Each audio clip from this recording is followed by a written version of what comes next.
Mm-hmm. Yeah, well, but I don't see it that way. No, I don't think so. Well, you're wrong. Well, he's wrong too. Well, hey, I gotta go. I gotta go. I gotta go. I gotta go. Okay. I love you too, Mom. Some people are just really hard to get upon. You know what I'm saying? This week, we're going to talk about dealing with conflict, and none of us really like it. Well, maybe some of us do, but most of us don't. And unfortunately, it's an ever present reality in the churches. And so, since this is the case, why not be smart and learn how to deal with it in a productive manner? So, this week's video lecture, PowerPoint presentation lecture, will take you through some of the high points of how you, as an effective church leader, can deal with the inevitable conflict that's going to come across in your ministry. So, hang on for a whirlwind tour. It's going to be about 15 minutes and see if you can learn something about dealing with conflict that's helpful to you in your context. We'll see you at the back end. Dealing with group tension and conflict. How can we all get along? So, while few people enjoy conflict, it's an ever-present possibility anytime two or more people come together to accomplish something, even people in the church. But you might be saying, is conflict biblical? Well, sure it is. Just ask Cain and Abel, Moses and Aaron, Joshua and the Reubenites, Saul and David, Nehemiah and Samaritans, Jesus and the Pharisees, the Greek and the Hebraic church, Paul and Peter, and the Corinthian church, and not to mention most of the 2,000 years of church history and probably your own experience as well. Now, some Christians assume that conflict is unspiritual and try to pray it away. While noble, it seldom works and does not get at the root cause of the conflict. Prayer is good and important, but it's not a substitute for getting at and dealing with the root causes of conflict. So a wise leader understands that conflict is a regular part of life and proactively managed and uses conflict to make things better in the long run. Is this easy? No. Is it fun? No. Is it necessary for a healthy ministry? Absolutely. So, while we all want harmony, the absence of conflict is not necessarily a good thing.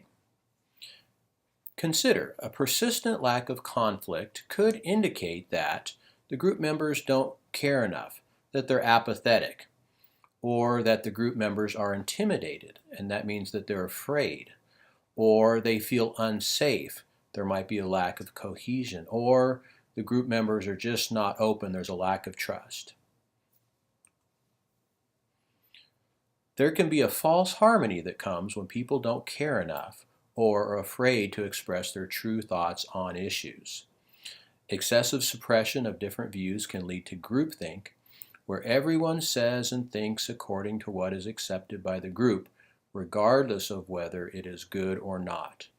Groupthink, in turn, can lead to unethical patterns of no accountability. Too many yes men always leads to disaster. So this is important when trying to understand conflict. We hope that it doesn't happen, and it may not be persistent and pervasive in your particular setting, but it does happen. And if it's not happening, there could be some underlying causes, as I mentioned. So, the question is, how do we deal with it? Well, first of all, recognize that the tension should not be avoided, but managed and used to draw the group ultimately closer as they grow in understanding and closeness. And so leaders need to understand that people, including themselves, deal with conflict differently. And so this chart on the next page here will describe the different approaches to dealing with conflict. Now you'll see that, excuse me, that there's people have an external focus or an internal focus. And you'll see that people that have a high external focus and a low internal focus on accommodating. And so this allows other groups to win or other people in the group to win. This is when you're really not as concerned about your own thoughts, your own interest, and you just sort of say whatever. I kind of give in. On the other hand, if you look at the opposite end of the spectrum there on the bottom right, people with a high internal focus, in other words, only concerned about their own concerns and not the concerns of others, and a low external focus will have a dominating approach, and they will work to dominate and control. And so you see the low there, low internal, low external, is avoiding. This could also sort of be the apathy approach too. People with a high internal and high external, in other words, their own concerns are important, and their own needs are important, and the needs of other people are important. They try a problem-solving or collaboration approach. And then you'll see in the middle there is the compromising approach, finding acceptable solutions to everybody. So, you might assume that collaborating is always the preferable style, and oftentimes it is. But consider when you could use some of these other approaches. The dominating approach. Use on important issues where you're certain you're right and where the benefit of a resolution outweighs the possible negative feelings by the dominated group or person. Okay, so remember, if you take this approach, and again, I know there's some pastors out there that feel it's their God-given right to dominate, and so take this approach. Remember, you're going to alienate people, and so if you do that, you have to consider, you have to sort of weigh that and say, well, I'll get my way here, but there's going to be some negative feelings by the group, and you're going to have to deal with that. The accommodating approach could be used in disputes that are of greater importance to others in the group or person than they are to yours. And again, wisdom says that not all issues are worth getting in a conflict over. If other people feel very passionately about a particular issue, you might be willing to give on that and say, okay, I can tell you feel more passionately about this than I do, and so therefore I will just accommodate and go with your view here. The problem-solving approach is good when you're willing to invest the time and effort to reach a solution that maximizes everyone's outcome. And so, problem-solving takes time. Let's face it. It's quicker to do a dominating approach, right? Just to lay down the edict and say, thus saith the pastor, thus saith the leader. But again, that has problems with it. So the problem-solving approach will take more time, but you'll come up with an outcome that maximizes everybody's interest there. And the avoiding approach, believe it or not, it actually can be useful when you need more time. So sometimes a problem might come up and you might say, let's not deal with this now, let's back burner this, we'll deal with this later. It gives you more time to think about, pray about the situation.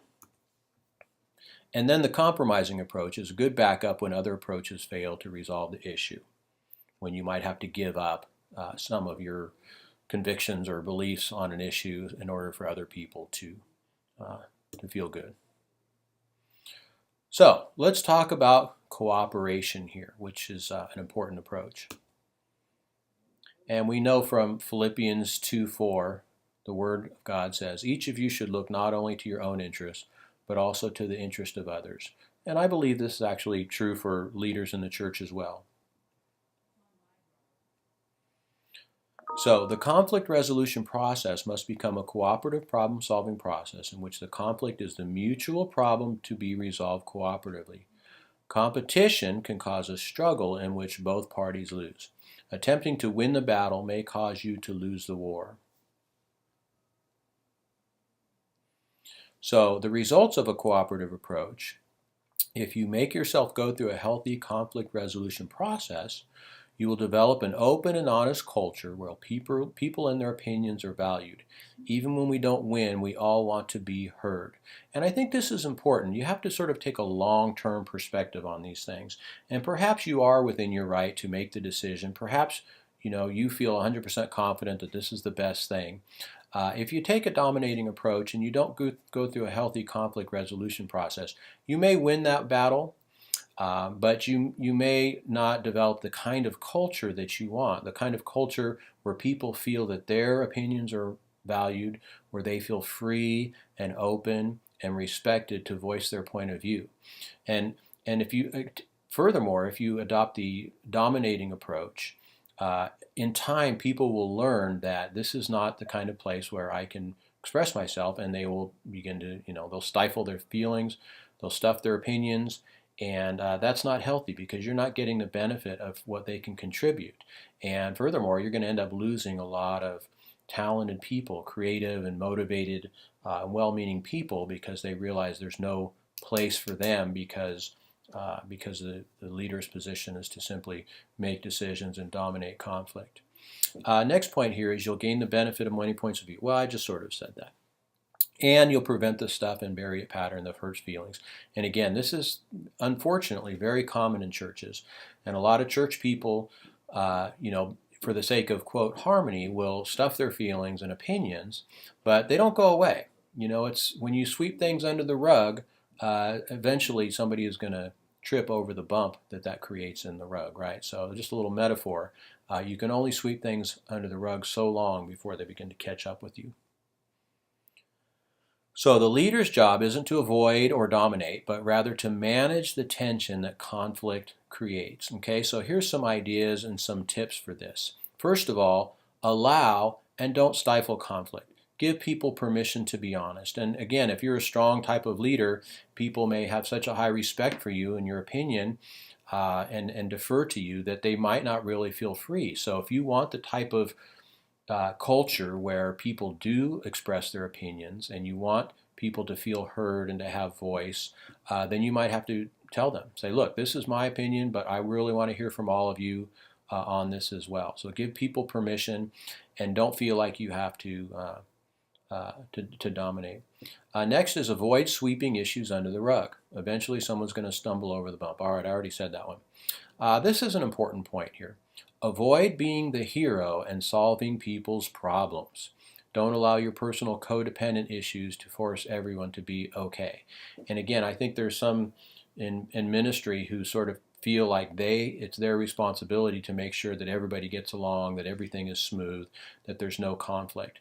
And so what you're going to end up doing there is, you're going to have a lot of these sort of problems where people don't feel respected, they don't feel heard, because you had to rush in and kind of solve all the problems. So try to avoid being the hero. Reframe the conflict as a mutual problem to be resolved through cooperative effort, right? So what you can do as the leader is to articulate the different points of view.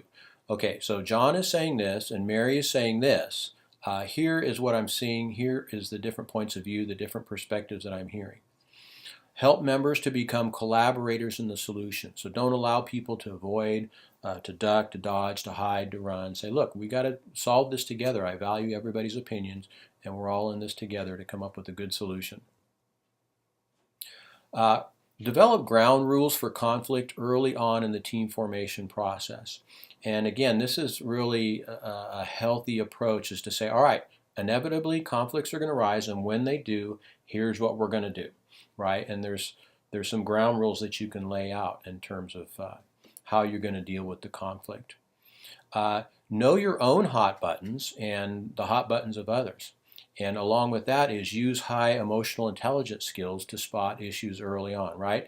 So if you have all these blind spots and you're really not aware of the kinds of things that, kind of get you frustrated or might, set off a conflict, you need to deal with that. You need to become real and say, boy, I feel so passionate about this, or this is so important, or, I've been hurt by this in the past. And so when people talk like this, it begins to cause issues.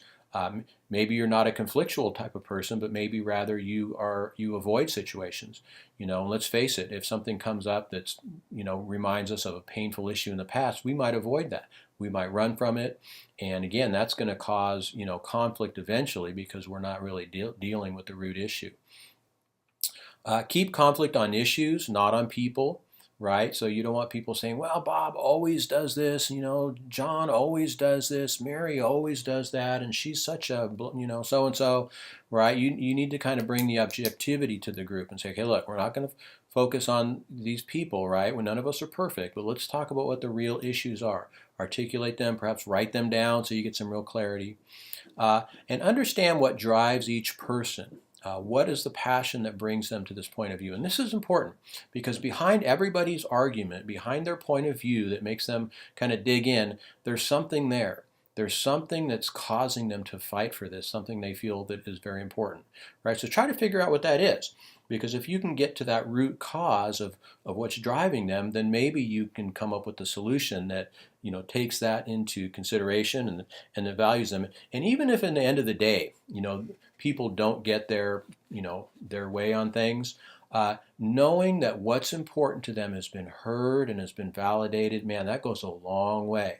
So in the justice literature, it's been demonstrated that if people, even if they're if they even if they don't get their way, if the outcomes don't fall the way they want to, knowing that they were heard and respected will take a lot of the sting out of it, right? So again, what's our objective here? It's the long haul. It's to build a healthy overall culture where people feel valued and respected, and so people can live with the decision if they know that their input was valued and who they are and what they bring to the table is valued.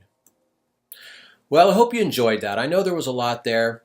Please review the slides to help you understand some of the key points. Anyhow, thanks for watching. I hope you learned something, and I got to get back to Mom and deal with this situation. I got to collaborate a little bit better with her, don't you think?